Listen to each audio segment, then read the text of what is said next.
اعوذ باللہ من الشیطان الرجیم بسم اللہ الرحمن الرحیم الحمد للہ رب العالمین والصلاة والسلام علی محمد وآلہ اجمعین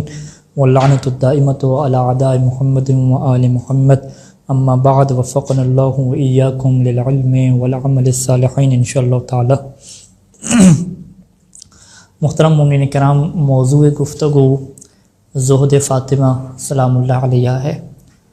زہد ایک تعبیر ہے، ایک لفظ ہے کہ جسے روایات اہل بیت علیہ السلام میں بہت زیادہ استعمال کیا گیا اور مومنین کو، لوگوں کو زہد کی صفت اپنانے کی تاکید کی گئی۔ زہد کیا ہے؟ زہد یہ ہے کہ انسان اپنے دل سے اس دنیا کی محبت نکال دے، اس دنیا کی رنگینیاں، اس دنیا کا مال، اس دنیا کا جاہ و حشم، اس دنیا کی شہرت، ساری محبت اپنے دل سے ایسے نکال دے کہ جس طرح ایک بچہ جب بڑا ہو جاتا ہے تو اس کے دل سے کھلونوں کی محبت نکل جاتی ہے۔ جب اس کا شعور نہیں تھا، جب اس کے پاس علم نہیں تھا تو اس کو اپنے کھلونے بہت اچھے لگا کرتے تھے، لیکن جب وہ شعور کے منزل پہ پہنچا تو اب اس کے دل میں کھلونوں کی محبت ختم ہو گئی۔ تو دنیا کی اندر بھی اگر ہم نے زہد اپنانا ہے تو اس کا طریقہ بھی یہی ہے۔ اور زہد کی تعریف جب چوتھے امام سے کسی نے پوچھا کہ زہد کسے کہتے ہیں تو امام نے فرمایا کہ قرآن کی جو قرآن مجید اللہ کی کتاب ہے، اس میں ایک آیت زہد کے بارے میں موجود ہے کہ جو زہد کا معنی بتلاتی ہے، اور وہ آیت یہ ہے سورہ حدید کی آیت نمبر 23 کہ لَكَيْ لَا تَأْسَوْا عَلَىٰ مَا فَاتَكُمْ وَلَا تَفْرَحُوا بِمَا آتَاكُمْ، کہ زہد یہ ہے کہ تمہاری کیفیت یہ ہو جائے کہ لا تأسوا علی ما فاتکم، کہ اگر تمہارے ہاتھ سے کوئی مال چلا جائے، کوئی چیز چلی جائے تو لا تأسوا، تمہیں کسی قسم کی کوئی پریشانی نہ ہو، کوئی دکھ نہ ہو، تم ٹینشن میں نہ آ جاؤ۔ اور ولا تفرحوا بما آتاکم، اگر تمہیں دنیا سے کوئی چیز مل جائے تو لا تفرحوا، تمہیں خوشی بھی محسوس نہ ہو،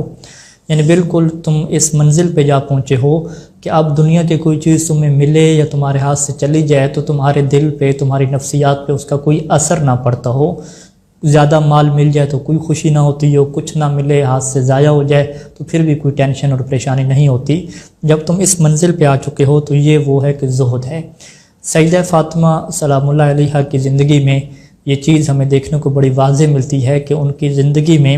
دنیا کی محبت اور دنیا سے بے رغبتی، دنیا کی محبت نہیں تھی ان کے دل میں، اور دنیا سے بالکل وہ بے رغبت تھیں۔ جو انہوں نے دنیا حاصل کی، جو ان کے شوہر نے دنیا کمائی، ساری کی ساری انہوں نے راہ خدا میں لوٹا دی، اور اس کے اوپر وہ مطمئن تھیں اور بہت ہی خوش تھے۔ اور روایات میں یہ موجود ہے کہ سیدہ فاطمہ سلام اللہ علیہ باوجود اس کے کہ کائنات کے سردار رسول خدا صلی اللہ علیہ وآلہ وسلم کی بیٹی ہیں، مولا امیر المومنین علیہ السلام، جو اپنی ظاہری خلافت کے اوپر موجود رہے،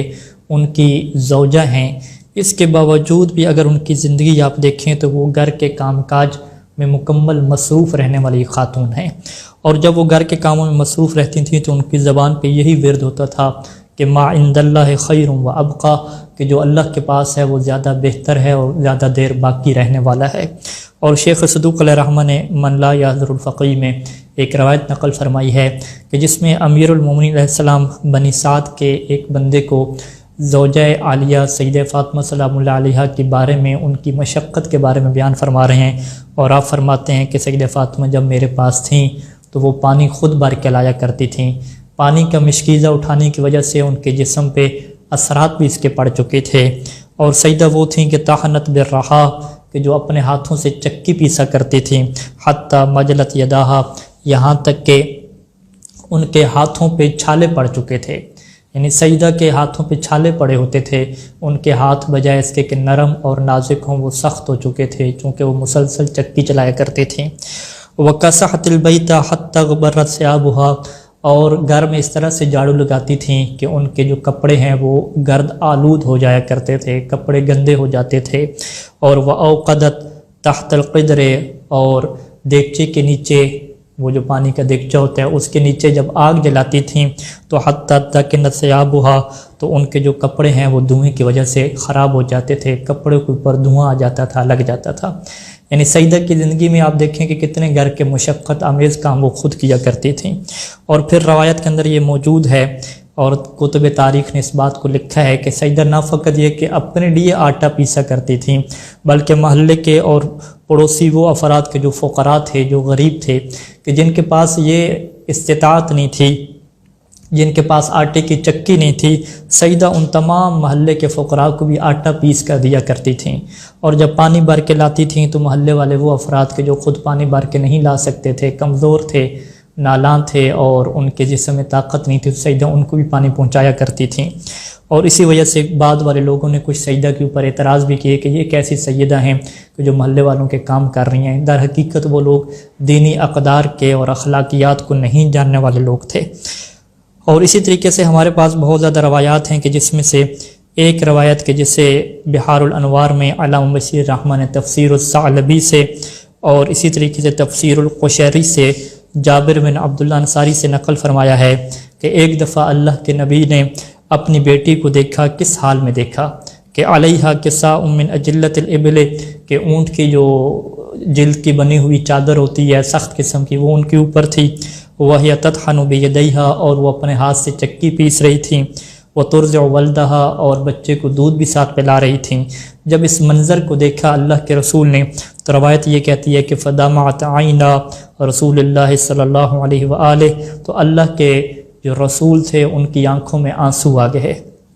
فقال یا بنتا، تو اللہ کے رسول نے اپنے بیٹی سے فرمایا تعجلی مرارت الدنیا بحلاوت الآخرہ، اے میری بیٹی دنیا کی کڑواہٹ کو پی جاؤ آخرت کی مٹھاس کے بدلے میں،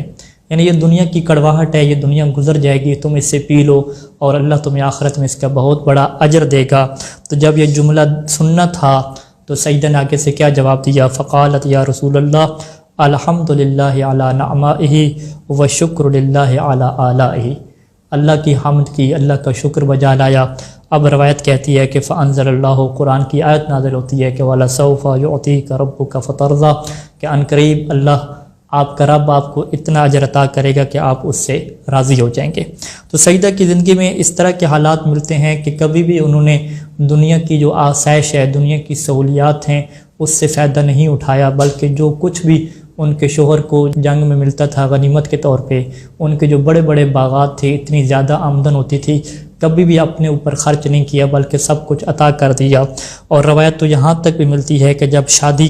کی رات مولا امیر المومنین علیہ السلام نے سیدہ کو نیا کپڑا پہننے کے لیے دیا تھا، تو وہ جو نیا کپڑا تھا، نیا لباس تھا پہننے کے لیے، تو جب صبح اللہ کے رسول اپنی بیٹی سے ملاقات کے لیے آتے ہیں تو کیا دیکھتے ہیں کہ فلم یرا علیہ الثوبہ، یہ دیکھتے ہیں کہ ان کی بیٹی نے نیا کپڑا نہیں پہنا ہوا۔ یعنی آپ خود یہ تصور کریں اور یہ غور کریں کہ کسی خاتون کی شادی ہو اور شادی کا دوسرا دن ہو اور اس کے جسم پہ جو کپڑے ہوں وہ پرانے کپڑے ہوں، نئے کپڑے اس نے نہ پہنے ہوئے ہوں۔ تو اب اللہ کے رسول نے سوال کیا کہ آخر کیا ماجرا ہے، کہ کیا تمہارے پاس نئے کپڑے نہیں تھے؟ کیا امیر المومنین علیہ السلام نے نئے کپڑے تمہیں نہیں دیے تھے تو وہ کیوں نہیں پہنے ہوئے؟ تو اب سیدہ بیان کرتی ہیں کہ ابتا لقد طرقت علی الباب فتاة فقیرۃ، کہ جب صبح ہوئی تو میرے دروازے پہ ایک فقیر خاتون آئیں، ایک غریب خاتون آئیں، اور اس نے مجھ سے کپڑے مانگے۔ فاخذت ثوبی القدیم لادفعه، تو میں نے اپنے پرانے کپڑے اٹھائے کہ چلو ابھی شادی ہوگی، یہ پرانے کپڑے پڑے ہیں، جس طرح کہ سب ہم سوچتے ہیں۔ تو میں نے جب پرانے کپڑے اٹھائے اور اس فقیر کو دینا چاہے تو میرے ذہن میں فوراً یہ قرآن کی آیت میرے ذہن میں آئی کہ جس میں اللہ تعالیٰ یہ فرما رہا ہے کہ لن تنالوا البر حتى تنفقوا مما تحبون، کہ تم اس وقت تک نیکی کو نہیں پا سکتے جب تک تم اس چیز کو خرچ نہ کرو کہ مما تحبون، کہ جس سے تم محبت کرتے ہو۔ جس چیز سے تمہیں محبت ہے، جب تک وہ چیز تم اللہ کی راہ میں نہیں دو گے اس وقت تک تم نے کوئی نیکی نہیں کی۔ سیدہ فرماتی ہیں کہ جب یہ آیت میرے ذہن میں آئی تو وَأَنَا أُحِبُّ الثَّوْبَ الْجَدِيدَ، میں نے سوچا کہ مجھے تو محبت اپنے نئے کپڑے سے ہے، جو نیا لباس مجھے ملا مجھے تو اس سے محبت ہے، تو بس میں نے اپنے نیا کپڑا اٹھایا اور وہ میں نے اس فقیرہ خاتون کو دے دیا۔ اب یہاں پہ ہم سب کو یہ سوچنا چاہیے اور یہ فکر کرنی چاہیے کہ سیدہ اپنی زندگی میں کس طرح سے دنیا سے بے رغبت تھیں اور اپنا سب کچھ جو ہے وہ فقراء کے لیے لٹا رہی تھیں، اور اپنی ذات کے بارے میں کبھی انہوں نے نہیں سوچا۔ انہوں نے سوچا تو ہمیشہ انسانیت کے لیے سوچا، انہوں نے سوچا تو ہمیشہ غرباء اور فقراء کے بارے میں سوچا۔ انہوں نے اپنے نئے کپڑے تک فقراء کو دے دیے، اپنے ہار اور اپنے زیورات تک انہوں نے کہے لوگوں کو دے دیے، غرباء کو دے دیے، اور اپنے گھر میں رہنے کے باوجود جتنے پڑوسی وغیرہ نادار تھے سب کو آٹا پیس کے دینا، سب کے لیے پانی بھر کے لانا، یہ ان کی سیرت تھی۔ تو ہمیں خود اپنے اوپر نگاہ کرنی چاہیے، ہماری خواتین کو سوچنا چاہیے کہ کیا وہ سیدہ سے افضل ہیں، کیا ان کا مقام سیدہ جتنا ہے؟ نہیں، وہ تو سیدہ کی کنیزوں کے برابر بھی نہیں ہیں۔ تو آخر وہ کیوں یہ سوچتی ہیں کہ ہماری زندگی مشکل ہو چکی ہے، ہمیں گھر کے کام کاج بہت زیادہ کرنے پڑتے ہیں، ہمارے کپڑے گندے ہو جاتے ہیں؟ جب یہ ان کے زندگی میں مرحلہ ہے تو وہ فوراً سوچا کریں کہ اللہ کے رسول کی بیٹی ہماری شہزادی سیدہ فاطمہ الزہرا کس طرح سے گھر کی جب صفائی کرتی تھی تو ان کے کپڑے آلود ہو جایا کرتے تھے، کس طرح سے جب وہ آگ جلاتی تھیں تو ان کے کپڑے دھوئیں کی وجہ سے گندے ہو جایا کرتے تھے، کس طرح سے وہ پانی بھر کے لایا کرتی تھیں، کس طرح سے آٹا پیسنے کی وجہ سے ان کے ہاتھ سخت ہو گئے تھے اور ان کے اوپر چھالے پڑ چکے تھے، لیکن اس کے باوجود بھی ان کی زبان پہ الحمدللہ و شکر للہ کے الفاظ تھے۔ والسلام علیکم ورحمۃ اللہ وبرکاتہ۔